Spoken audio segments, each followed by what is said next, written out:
it to just come into the audio portion. So I think that we've got everybody on that's probably going to be on, at least for the beginning part. This is Laura Bauer, National Program Director for Operation Family Caregiver, and I appreciate you taking the time to be on this call today. I'm going to give you just a brief overview of what we'll be doing on the call.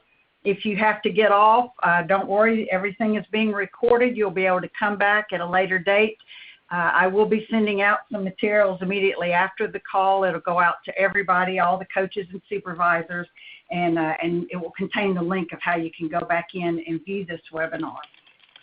But I do want to welcome our special guest, who is Tanya Hess, and she is the Director of Training for Coaching into Care. I'll let her tell you a little bit more about herself, but I did want to tell you that we thought it was important that everybody understand what this program is, because I know from talking to the coaches out in the field that a lot of the caregivers you're working with, their number one complaint is they cannot get their loved one into care, or their soldier is refusing to go to counseling, or he won't go to the VA, or things of that nature. And while the caregiver can't force another person to do anything, and it can't be a goal of theirs to make somebody do anything, this program can actually help the caregiver and give them some tools so that maybe they can convince their loved one to get into care. So I think it's going to be something that you'll find very valuable in working with the families that you're working with. So that being said, I want to turn it over to you, Tanya, and you just take it from there. Hi, thank you. I'm very happy to be here, and I appreciate both the invitation and that so many people were able to set aside time to join us. So I'm a psychologist. My name is Dr. Tanya Hess. Feel free to call me Tanya. And I work for the VA hospital and have worked with this project since we were doing the planning stages of getting the line up and off the ground. So what I'm going to do is just kind of talk you through the project, what we do, how the program works, and then open it to questions from you guys.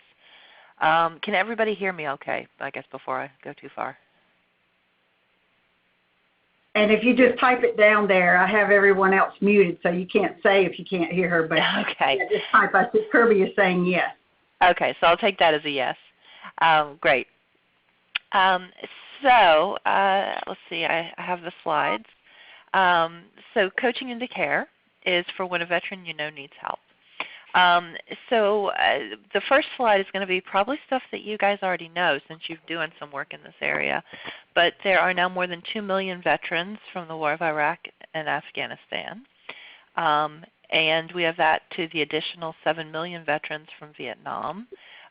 We come up with a number of close to 45% of our population of veterans who have need for some kind of treatment in mental health, either for post-traumatic stress, depression, mild brain injury. And what we found is that there's about 40% of the Iraq and Afghanistan veterans who never enrolled when they came back, which shows us that there's a large population that potentially has some issues that they might need help with, but aren't already in care with the VA. And the project is based on the idea that frequently the family members, loved ones, we actually extend it to friends, clergy, anybody who's concerned about a veteran, are often in a position to see that there's a need, sometimes even before the veteran either sees it or certainly is ready to reach out and ask for help.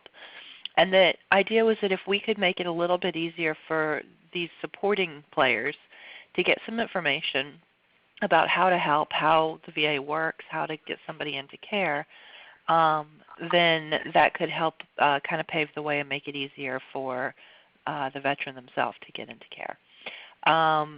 So traditionally the VA for years had the model of kind of, you call and say the veteran needs help. They say that's great, have the veteran call. Clearly that's an oversimplification, but the idea here was that if we can educate all the people around the veteran, that pathway will become a little more clear and a little easier to access. So what we are, Coaching into Care, is a national call center. We're all VA employees. And we help families and friends talk to veterans about reaching out for mental health care. We do that by, let me go back to that slide, offering a variety of things that we'll go over later in detail, but everything from education about mental health care systems, about the VA system itself, talking about symptoms that people are seeing. We don't do any diagnosis because we don't talk to the veteran, and we actually don't access the veteran's records at all because it's not the veteran contacting us, it's the family. We simply use information that we know about mental health in general to help guide them on what to look for and educate them on the kind of things that might be going on and the kind of services that might match up. And then if someone needs a little bit more than that, we will have them work with one of our coaches about how to actually have the conversation. So basic communication skills, problem-solving skills. So one of the things we base this on, and I know Laura had mentioned in the beginning, you're not going to make someone go. We're not going to drag somebody in or go and pick them up. We're just trying to take away some of the stumbling blocks, take away some of the tension in the family. And what we find is veterans are very self-reliant. It's one of the things that makes them great service members. It's a strength, but when it comes time to ask for help, it can be very hard. And as I said, the family members often will see this and be willing to ask for help sooner. So this slide I've already said. What I have here, we're not going to listen to these today, but if you make these slides, I assume you're going to make these slides available later to them? Yes. Each of these is a link to a YouTube clip. They're about 1 minute each, and they're little scenarios that talk about us and kind of a typical family, if you will. And there isn't really a true typical family. We'll go over that. But they're just little vignettes that you certainly can share with people that talk about what we do.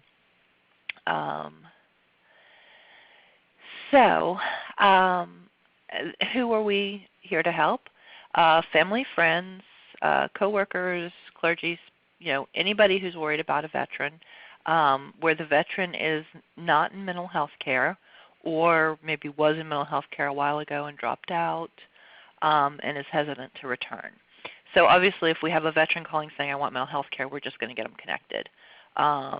If we have someone who is already being seen regularly in treatment, we're going to encourage the family and the person to work with the treatment team. But it's specifically when someone's not in active treatment and the family is really concerned that they might need that, that's when we tend to get more involved and work with the family around what the options are. So here's some kind of typical scenarios. We might have somebody who's the wife of a veteran from the Iraq War call in and say that the husband hasn't been the same since the 3 tours. We might have a friend of a Vietnam veteran who noticed that when the veteran recently retired, started becoming more and more withdrawn, perhaps increased drinking. Those are some standard ones that we might get. But we actually have found, a little aside, when we started we were OEF focused, so Iraq, Afghanistan focused, and we found that close to half our callers were prior eras, meaning that that we had some Vietnam veterans who had been doing okay until the last child moved out and the wife or husband finally said, that's it, I can't take this anymore. And okay, I mean they were kind of getting by. And then things really started to fall apart, or even somebody from the Gulf War who maybe didn't come in and has kind of been struggling in silence for a good number of years. So we quickly expanded our mission that we're not going to turn anybody away. If we've got somebody calling in about a veteran, it doesn't matter what era, we're going to try and help them. So how do we actually do that? Our service is a national line. So we have one number. We actually have 3 sites, but we work together as one unit, and the phone can get routed to any of them. It helps us cover evening hours by having a West Coast site. We're open 8 a.m. to 8 p.m. Monday through Friday. That's Eastern Time. We are a free service. we're a confidential service. We do not put any records in any notes in the veterans' records. We don't access the veterans' records. We keep our own separate database just so that we can follow up with callers, which actually is one of the key things that makes us more of a clinical service, is that when someone calls us, we're going to touch back with them in a few days, a week, a few weeks, whatever is most helpful for them, to find out if the resource was useful, find out if what they tried out with the veteran worked, and kind of tweak it with them. So what we can provide, information about mental health symptoms and what to look for, talk with them about how to access and work with VA and community resources, and then how to have that conversation. One thing people always want is that, what's the magic word? If I say this word, everything will turn around and come in. And so sometimes it's actually talking with them about the process that it's going to take to try and get someone help and to try and give them enough space and information to accept the help. Who's on our team? Our team is made up loosely of responders and coaches. I say loosely because there's a few people who do both. But generally our responders are techs, psych techs who have been trained extensively by us, have a psychology background, and will take the calls, assess for crises. We have a partnership with the crisis line so that if there is a crisis, we're going to get them over to that line right away. We also have partnerships with Caregiver Support Line, Vet Center Call Center, a number of other key lines. In fact, we have a partnership with you guys at the Operation Family Caregiver. So we will work to kind of assess and make sure that they're at the right place before we get started. And then get some more information to them, find out what's going on, what they need help with, and then schedule a time to follow up and see how they're doing. If it's somebody who needs a little bit more along the communication skills, might need, not know where to start, or they've tried and it's led to fights or withdrawal, that's when we're more likely to get one of our psychologists or social workers involved. And they'll also work with someone a number of times. Standard would probably be once a week, but in the beginning it would kind of vary. So, maybe somebody wants a few more weeks to follow up on things, that's fine. And it's not therapy, but it's not therapy and it's not case management, but it's coaching. It's kind of helping them think of options, prioritize what they want to try to do first, troubleshoot with them, maybe do some role playing, and then let them practice what they might want to say, and then following up with them later to see how that went and where things can be changed for the next try, if there needs to be a next try. I'm going to take a breath and see if there's any questions so far on the stuff I've already covered. And just raise your hand or type the question in if you have a question. Can you hear me, Laura? This is Lori. Yes. So while they're typing in their questions, I think, Tanya, one of the things that I was really amazed and impressed by when I talked to Dr. Sayers, your director, is that there is a large percentage of your clients, the caregivers that you're working with, that you work with for an extended period of time, which I think is a great source of support. And I always try when I go out and talk to people to let them know that, coaching into care, it's not just, call one time and that's it. It's really a relationship that you're building and a source of support for the caregiver regarding that very specific issue of how to get their veteran into care. And, that's something that, I think for Operation Family Caregiver is key because, we work with the caregivers to take care of themselves, and they're often so focused on taking care of their veteran that this is an opportunity for them to get support on that specific problem outside of Operation Family Caregiver. That's right, and I'm sorry I neglected to introduce you, Lori. Some of the folks that are on today have not met Lori Van Tilburg. She's the Executive Director of Southern Caregiver Resource Center and houses the OSC program in San Diego and in Los Angeles. And so Lori's going to also be on just talking about just what she just did, how this has got application out in the field, and when you're working with families, how this can be of benefit to offer it to them.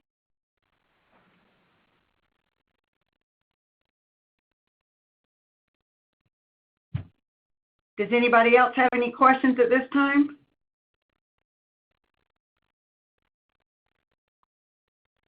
I don't see any hands raised, so whenever you're ready to start back, Tanya.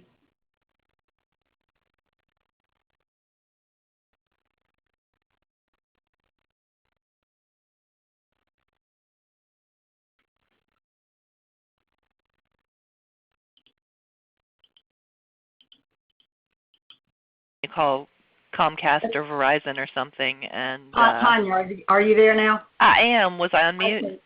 Sorry, I didn't know I had put you on mute, so. Okay, do I have it back? Okay, there I go. I see Sorry speaking. about So I was going to say, just like Lori said, it actually is something we have to talk with our responders about when they first join us, is that one of the things they have to get across to callers is that they're the person that will be working with them. Because people are so used to calling, call lines, whether it's a crisis line or domestic violence line or even Comcast and Verizon. You call them and you get somebody new every time. And so we work hard to let people know that we'll actually be the person who keeps working with them. They don't have to tell their story over again. And that we will plan for them to answer when we call back because we want to know how things went. We probably have a good number that come in right around 3 calls.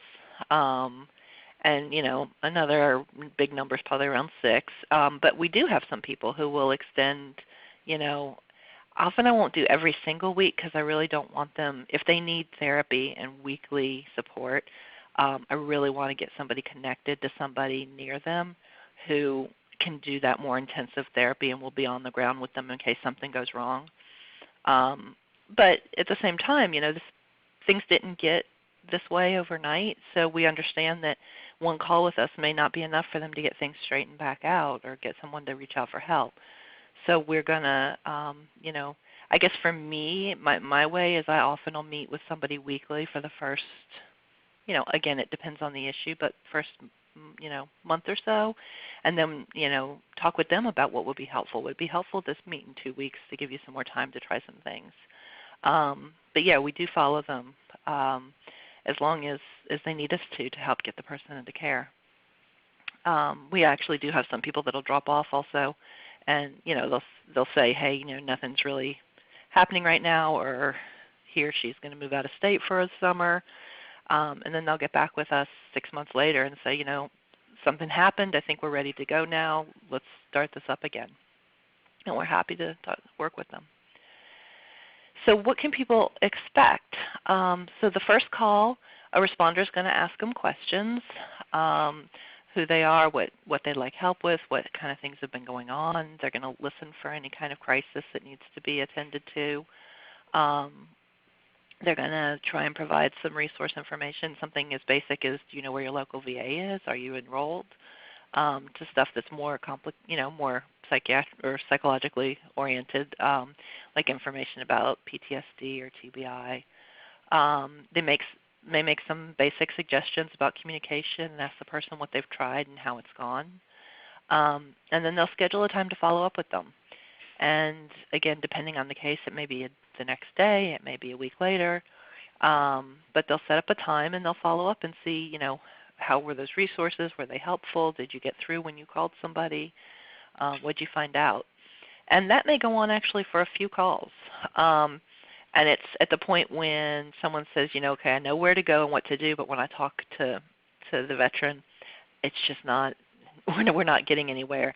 That's when we'll have a coach work with them and talk with them about the actual communication process and working on, again, empowering. So it's very much an empowerment model. It's not let's drag the veteran along with you. It's let's not make the veteran feel cornered, but really help them feel like they have a choice and that they have options. And I mentioned before, it's not therapy, so it's very problem focused. And it does also, however, include getting the caller support. There's frequently times when we'll refer to caregiver support, to you guys, to NAMI, maybe to some other kind of support group in the community to help them get connected to some local people where they can get additional support for themselves and talk with them a bit about self-care. which I believe from what I know of you guys is something that's very much a focus of what you do also. So another example caller may be the mother of an Army vet where the son served in Iraq and came back. Things were okay for a little while, but then she noticed that the drinking had increased. Maybe there's a suicide attempt in the past month or so, arrested for some disorderly conduct, and so then we might work with them to get connected and become aware of the different VA services. So you might make sure they know about the Veterans Justice Outreach, be certain that they're aware of the Suicide Prevention Coordinator and the Veterans Crisis Line, other emergency services, and then start to talk with her about how interactions go with her and him. Has she ever brought this up? Did she ever ask him if he'd like help? Some fairly basic questions from a professional's point of view, but some stuff that we actually have people who'll say, you mean like actually say, are you suicidal? Well, have you been wondering it? Oh yeah, I think about it all the time. Well, maybe it's okay just to ask them. It's probably not going to give them that idea, and kind of talk that through with them. What would they want to ask? So that would be kind of an example of what we do. We are unique in the VA in that we work directly with family members and friends. Kind of the plus side of not having access to the individual records is not having the stress of having to not tell something that you can't tell. So we just simply meet them where they're at with the information they provide us, and talk to them about what they're seeing and what options they might want to bring up with a veteran. We're phone-based, so we can cover the nation easily just by people picking up the phone. There's no need to travel. And then we work on connecting them to other lines if those are the lines that they should be working with. Then we do occasionally. We have a pretty good relationship with both of those lines as well as with a number of other VA lines and some non-VA lines. So our goal is always to get the person advocating for themselves, kind of as a model of what they want the veteran to do, and not taking over and doing it for the caller. So we don't do case management and that we're going to pick up a phone and run interference. But we'll say, well, what problem did you have when you called? What did you say? What did they say? Does the person you're working with who gave you the resource that didn't work, did you ever tell them that resource was a dead number? And no. Well, why don't we call them back and let them know that and see what else they can come up with you. So kind of helping them think outside the box and keep going in much the way that we want them to do with the veteran. Our volume has been increasing. In the very beginning, that first year, we were just a regional project. So we didn't have a national reach until halfway through 2011. Since then, we've just continued to increase. So here we are at the part of what can you guys do and how do we work together. You certainly can make referrals. We are here, as I said, 8 a.m. to 8 p.m. Monday through Friday Eastern Time. The idea was that we would cover 8 a.m. Eastern through 5 p.m. West Coast. And we have one number. It's toll free. After hours, it goes to a voicemail that we return the next business day. We do encourage warm transferring. So that means instead of just giving somebody our number, calling with them to make the introduction. The advantage to that is when you know that they've gotten to us.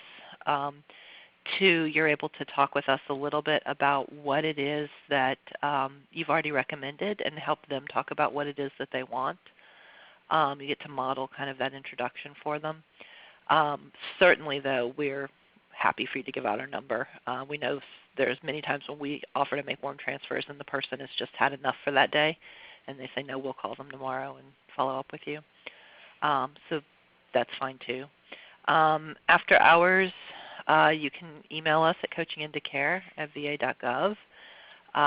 After the call, I believe Laura will send around a template that we made up just to kind of guide you in what information we need to have. If you can't access the template, we're still going to accept an email at that address. But that just kind of gives you a guideline of the kind of pieces we need, like the person who you want us to call and their phone number, those kind of things. and make sure that they're willing to get a call from us. What else? So that's the main ways to get in touch with us. We do have website, Twitter. I think I'm going to get to that in a second. Let's see. Yeah, here we go. So the other ways, one way is directly sending us people and working with us on cases. Another way is to let other people know about us. If you guys are, I don't know if you guys do outreach events, but if you ever find yourself in the situation where you're doing an outreach kind of event where you think that there'd be family members or friends of veterans who would want to know about our project, by all means let us know. We'll send you brochures, business cards, all kinds of materials, posters. If you want them around your offices, let us know. And I'll have a number at the end for you for that, to a request line for that. Actually, I think I do. If I don't, I'll tell it to you. But it's cic.materials@va.gov, and that's the number to request any brochures or pamphlets that you need. We're also on the web. We're on Facebook, so like us. We're on Twitter. Follow us. We have a blog, which I should get the link in there. I'll make a point of sending that. But we have a blog that comes out quarterly that talks about what we do, and we would be happy for as many people to be on that as possible. Sorry, that was a newsletter. The newsletter has a blog in it, so that's different. But you can share information about us on a blog. Any of these ways we're just kind of sharing, getting our name out, and letting more people know that we're here and that we're happy to work with you guys. Here's some of the posters and slides and stuff. And then, yeah, this last section is for you guys to ask me questions. Here's our phone number, our email address, our website, and then again it is cic.materials@va.gov to get any materials sent out to you. So with that, I open it to any questions you guys might have. And don't be shy to ask questions. This is your opportunity to get an answer from the expert on this. I'm going to go ahead and unmute everybody so that you don't have to raise your hand even. You can just talk and ask a question. The conference has been unmuted.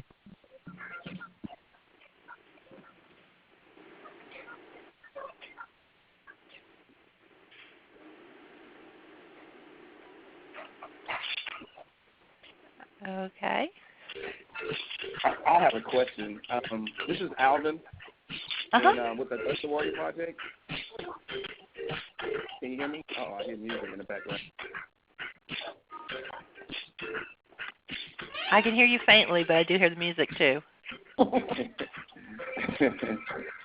How often do you run into problems where you have a veteran that lives quite a few distance away from the VA? It happens. Yeah, well, is there more to the question? Yes. I mean, and to the point where that's one of the barriers to them going. It's like, wow, it's so far, and them trying to get time to get off from work or just to get there because of the distance. Right. Yeah, it's a good question because certainly working nationally, we do get that. We get people who say, well, my nearest VA is 3 hours away. I can't get him there after work or in the middle of the day. Or her. And so those are times when we try and think creatively with the person and realize that that's a reality. And you know what? I might not go to weekly therapy if it was 3 hours away also. So what we'll do is we'll try and brainstorm. We're VA employees. Our mission, is to get people to come into the VA, but our real mission is to help veterans. So if getting into the VA Medical Center isn't what's going to work for them, then we're going to try and help them brainstorm and find out what other options they have. Do they have a vet center near them or a CBOC, a community-based outpatient clinic? If they don't have any VA services, are they aware of the VA Choice program, Veterans Choice, which reimburses for treatment outside the VA if you're more than, I believe it's 40 or 50 miles away from the VA. So we'll try and make sure that they, if that doesn't work for them, do they have a family doctor that they like who might recommend somebody in their area? Or is there a community mental health center in their area? So, we kind of start with the VA as the resource, but as we can, we'll, help them extend and think about what other options they have. Okay. Yeah, I like the idea of the VA.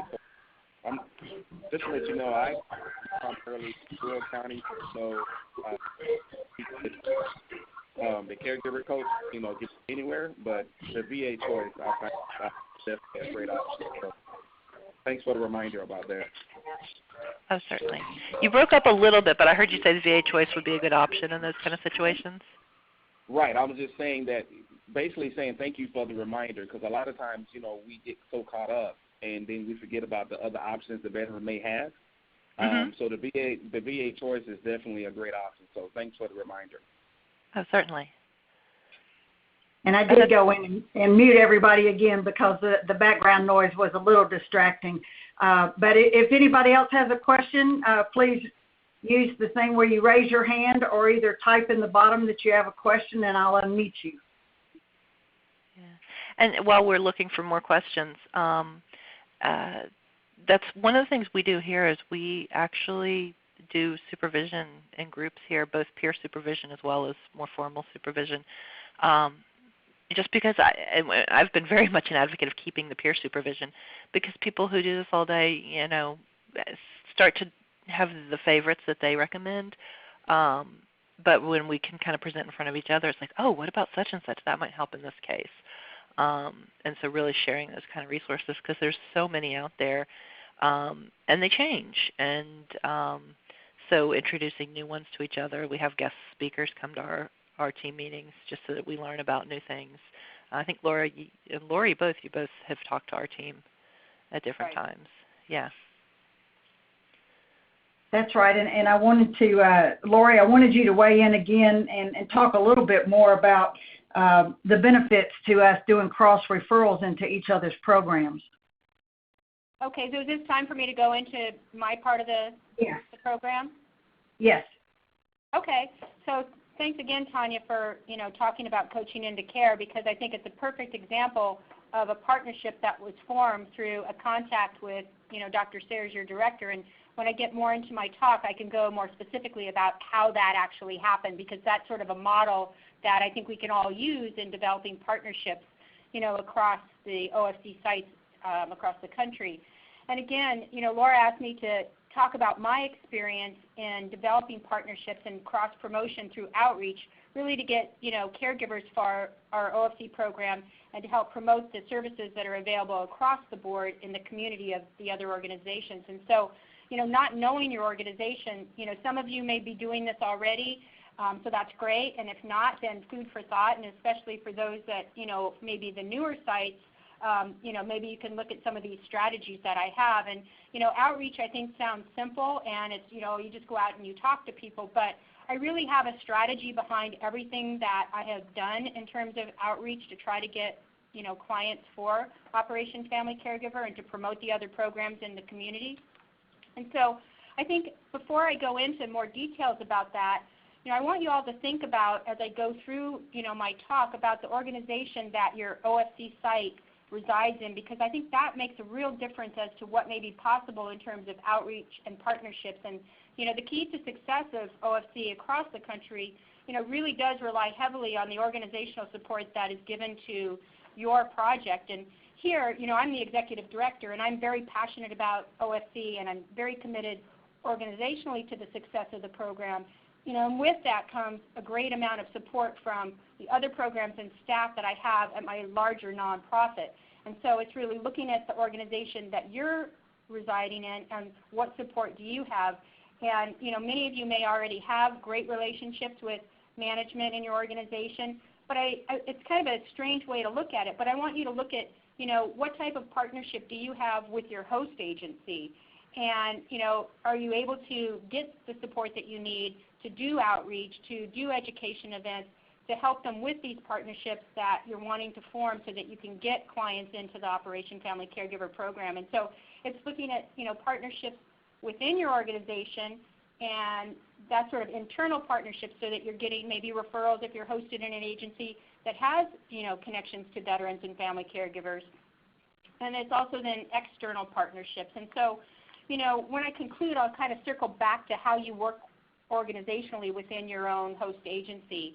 And so I think, moving forward, because I know that I don't have a lot of time, I just want to tell you a little bit about, my experience and what's worked for me. And so I don't have slides because this is really just, my own strategy for myself, and it's worked very well, for here in San Diego, and then most recently in Los Angeles, where in the last 6 months I've really been able to develop real good partnerships and contacts, and referrals are flowing in.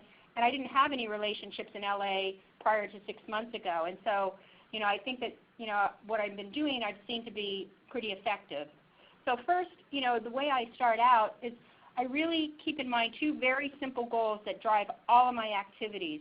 And the larger goal is to ensure that caregivers know about the help and support that is available to make it easy to access programs across the board. So I'm not just promoting Operation Family Caregiver, I'm promoting everything that's out there in the community to help support caregivers.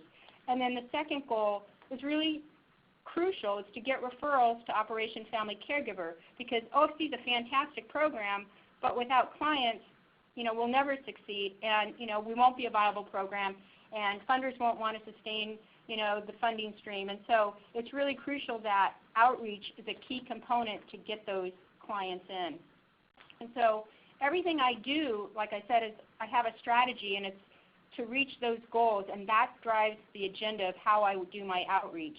And I've classified it in 3 categories, or 3 touch points, as I call it, and that's really how do you reach the caregivers. And first is, the larger picture of, the veteran and military service providers and the general public. And, that category is sort of for general branding, getting your program vetted in the community, and visibility. Next is, veteran and military providers that directly work with caregivers, not just veterans, but caregivers. They're actually having face-to-face contact, and that's more targeted, more strategic partnerships are built in that category. And then the final category that I think we need to, work on is how do you get that face-to-face contact with the actual caregiver, because it sort of goes in, levels of success, and the most successful is when I can directly touch the family caregiver, or the mom or the dad, or the friend or the neighbor that's providing that care.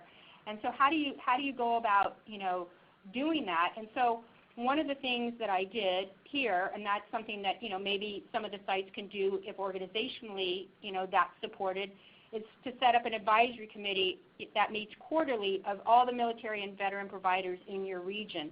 And I don't do that for all programs that I have, at Southern Caregiver Resource Center, but for this program, because it's so difficult to reach that population and also to get, more visibility and vetting within that community, I have an advisory committee that, that group comes together, and then from that group I identify, okay, well, who are members within that advisory committee that I need to explore more on how to set up partnerships. And the partnerships, would be more formal partnerships where, I might set up a MOU with them to solidify the referral process back and forth to cross-promote, which is something that we did with Coaching into Care, so that we have, an MOU. They have a referral form that we send to them, and they have a referral form that, they send to us. I've done it with other programs as well, Soldiers Project, 211, which I'm not sure all of you have well-developed 211 programs, but Operation Mend, Psych Armor Institute.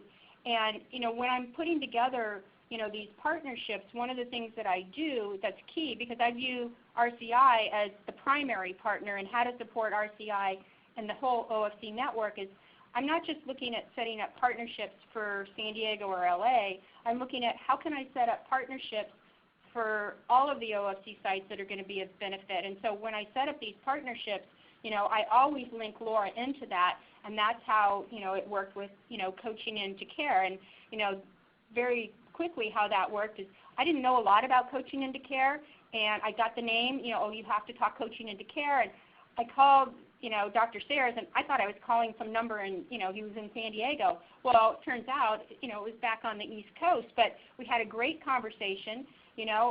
I talked to him, he talked to me, we found out where, our interests lie. He came to the conference at RCI last year and presented on a panel with myself and Roberto Velasquez. And then, we set up a formal MOU. Their logo's on our website. We've done a training for them. Obviously, Tanya did the training for us. And, it took a long, about a year process to do all of that. But, that's really how these relationships, work. You start and then you just continue to build and build and build. And, it does take time. And then when you're looking at, face-to-face and how do you reach, caregivers directly, because for me, when I can talk directly to a caregiver, that's when I've been the most successful, hooking them in. And so I try to find out, where are these caregivers? And sometimes that takes a lot of work because, I've joked with some of the caregivers that they're this underground network. And one of the ways that's been real successful that, I suggest some of the coaches try to do is to work with your Dole Fellows in your community, because the 2 Dole Fellows that I've worked with here, I now have very close personal relationships with. They have been clients of Operation Family Caregiver. They go out and they know where these other caregivers are. They're able to speak on behalf of Operation Family Caregiver, and they're extending our, reach into the community. And so, that's another good way to reach out directly to caregivers because they know where these folks are. The other thing is, when I guess when you actually look at the partnership, and it seems simple, and how do you really set that up? And I kind of look at it as sort of like the art of making the deal, or how to build a relationship. And for me, it's really through having conversations and listening to what the other person has to say, similar to what you all do, when you're working with clients. And so, I always try to get the other organization or the person that I'm talking to go first, because then I can really listen to them and, key into, the clues that they're giving me as to, Operation Family Caregiver can help you with X, Y, or Z. We can help you meet your goals. And then I can also learn how they can meet, my goals that I want to do in terms of getting clients into Operation, Family Caregiver. And so that's how I started initially with, building that relationship. And it's the same thing when I talk one-on-one, with caregivers in the community, if it's at a conference or at a support group. I try to touch each of them individually to hear their story and link specifically how, we can support them with the challenges that they're facing. I think also, the key to developing cross-promotion and partnerships is you have to get out there. And, again, not knowing your organization and knowing how much time you have for outreach, that's really key, to look at your organization and is there, are there other people within your organization that can help support what you're trying to do? Do you have an education department that can support you in doing conferences focusing on TBI or PTSD to get that reach out there? Because, if you just look at, the coach, it's going to be really hard to do that. But, that's, again, what partners do you have within your own organization? Do you have that buy-in to, support you? And so I think, as I wrap up here, one of the things that, I'd like you think about and take away is, think about those 3 touch points that I talked about and, go back and talk with your supervisor or your managers and, identify, who it is in your community that, you need to reach. Who are the key players in your community? Who are the leaders in the veteran community? And who would you like to set up partnerships with and work with them so that they can, cross-promote and, have a formal referral process with you. So, I think one of these things in, developing the partnerships, too, that's crucial is once you've done that, it's similar to cultivating donors. So you always have to circle back. And so, when someone gives you a referral, you have to circle back and thank them for that referral and keep that partnership going and find out how it's working and make sure that, you refer to them as well. And when I actually, work with the organizations to try to set up more of a formal relationship, and my goal always is to set up a formal relationship where, there's forms where we refer to them and they refer to us because it makes it more systematic and more of an assurance that it will happen. And one of the things that, I try to get, like with an example is with PsychArmor Institute. We have a MOU with PsychArmor. They're a national program, and they're a call center as well. And people are calling in, oftentimes never for themselves as a caregiver, but for their veteran. And so their staff are trained to, at the end of the call, they all say, so, well, what about you? And the person says, well, what do you mean, what about me? And getting into helping the caregiver think about themselves and getting them to agree to, oh, can I refer you to Operation Family Caregiver? And then our coaches have the chance to talk to them, tell them more about the program, and to try to, help them see what benefits they have of joining, Operation Family Caregiver. And, I think part of it, too, is, just being creative and thinking, when you look back at those touch points, the key really is how do you get that contact with that caregiver? And, for example, yesterday I was in Los Angeles, and I met this gentleman who actually runs all these salons in LA, but he has this program called Makeover to Makeover, and he does makeovers for veterans and their caregivers.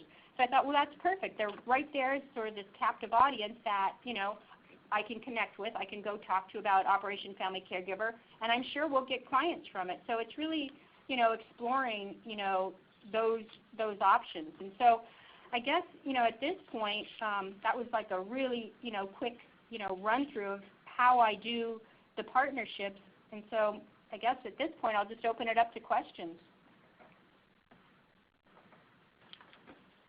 And please just raise your hand and I'll unmute you if you have a question for Lori. And I really appreciate that talk, Lori, and I appreciate yours too, Tanya.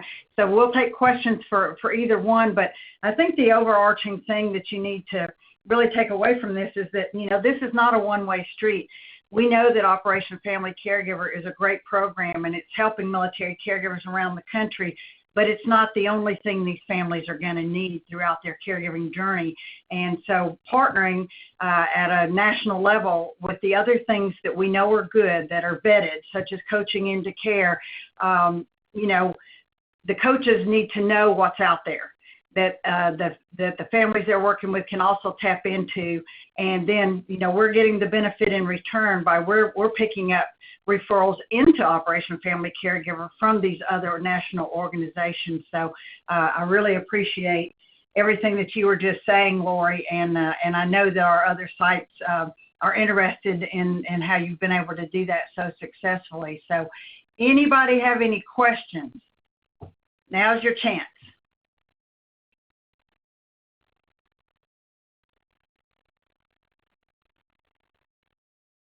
Well, I'm not seeing any hands go up. I'll give it another minute or two. I know that both of you, Tanya and Lori, if anyone has a question afterwards, that you're fine with them contacting you by email afterwards with those questions. Oh, definitely. I just really think that it's important that, and sometimes you have to say something over and over and over again before it starts to sink in, but we are all are in this together, and families need a lot of support, and so I think that we need to make sure that we're helping families get into the things that they need, and what we have found by and large when we go around the country and do our national work and our national presentations is that all of these other groups, they feel the same way. So everybody wants to help us, and we need to be helping others because the hardest part about all of this is getting people into the services. There's some great stuff out there, but it's getting the people to realize that it's there, to understand that reaching out is a sign of strength, and so we can all help each other by helping continually having a steady drumbeat about what's out there and what's good and how we can help one another get folks into the services. Bobby is questioning. She said she wasn't able to get all the touch points down. Would it be possible to get something written down about Lori's presentation? I'm sure that Lori will be happy to send me a condensed version of the points that she was hitting so that I can include that in what I send out to everybody afterwards. You will have a link so that you can go back to listen. You can listen to this in its entirety as many times as you want to. You can see Tanya's slides, and Lori, I'm going to just speak for you and say that I know that you'll get me some stuff that I can send out to everybody too, so that they'll have, it won't be slides, but they'll have those touch points written down, so they'll be able to refer back to that. Yeah, absolutely. I'll do that. And one of the things that, I think I failed to mention, but what we've done here is, the coaches are out in the community meeting people. I have other staff that are meeting people. And I think that, at a certain level, coaches can set up relationships and partnerships for referrals with, their colleagues and all of that. But I think one of the key points, too, is that the coaches, need to know, okay, if this is a higher level relationship, that who is it within your organization that, you can refer to set up that partnership and set up that formal MOU, and do you have that support within your organization and that system set up? So, I think that's going to be really key to go back to your organization and talk about setting up partnerships and who are the key players within your organization that are going to allow you to do that, and who's going to carry that ball at the higher level to set up more formal relationships at an organizational level. Absolutely. These partnerships don't just happen by accident. There's a lot of work that goes into them, and everyone benefits if you're willing to put in that work. So you're exactly right, Lori. I'm going to give everybody the opportunity one more time before I wrap up. I have a couple of things I want to go over. But are there any other questions at this point? Please type down at the bottom that you've got a question or raise your hand.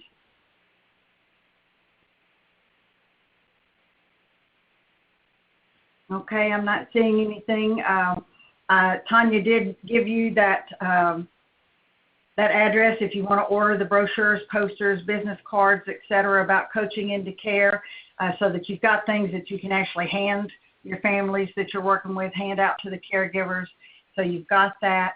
The other couple of things that I wanted to go over with you is the videos.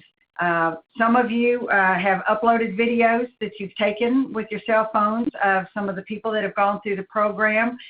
We've gotten, I think, 4 or 5 in at this point, and we've got some fantastic stuff. We know that's a great way to reach out to caregivers, is for them to see somebody else that's in the caregiving role talking about what they've gotten out of the program. So if you have not yet shot a little video with your phone of one of your caregivers, we're going to be doing this through the end of May, and then the ones that we select, and so far they've all been great, we're going to be editing these down, and these are going to be put together into something that will be shown at our summit in July. I just want to give you all the opportunity, encourage you. You don't have to be a pro at filming to do this. Just, get your caregiver there and shoot it. We'll do the editing on our end, but I do want you to all get us a video if you possibly can. I will be sending out the referral form that you can use for your families to refer them into coaching into care. I'll also be sending that out. There are a couple of other things. I won't take the time to go into them now, but make sure that you read the entire email, because I'm going to be hitting a lot of things and giving you a lot of other resources in that email that goes out. So we're almost at the end of our time, and I want to thank you again, Tanya. That was really, really great information. I know that the coaches have run into families that need this program, and so I know that you're going to be getting some referrals from our coaches.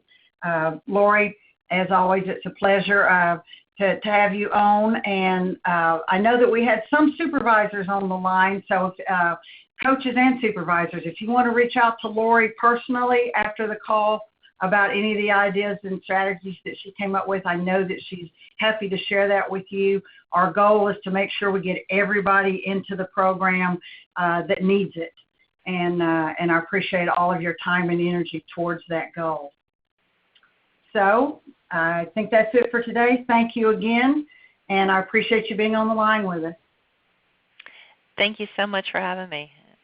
Yeah, thanks and please, a lot, everybody. Anybody who has questions for myself, and I guess for Lori too, do reach out to us. Thank you very much. All right. Bye-bye, everybody. Bye.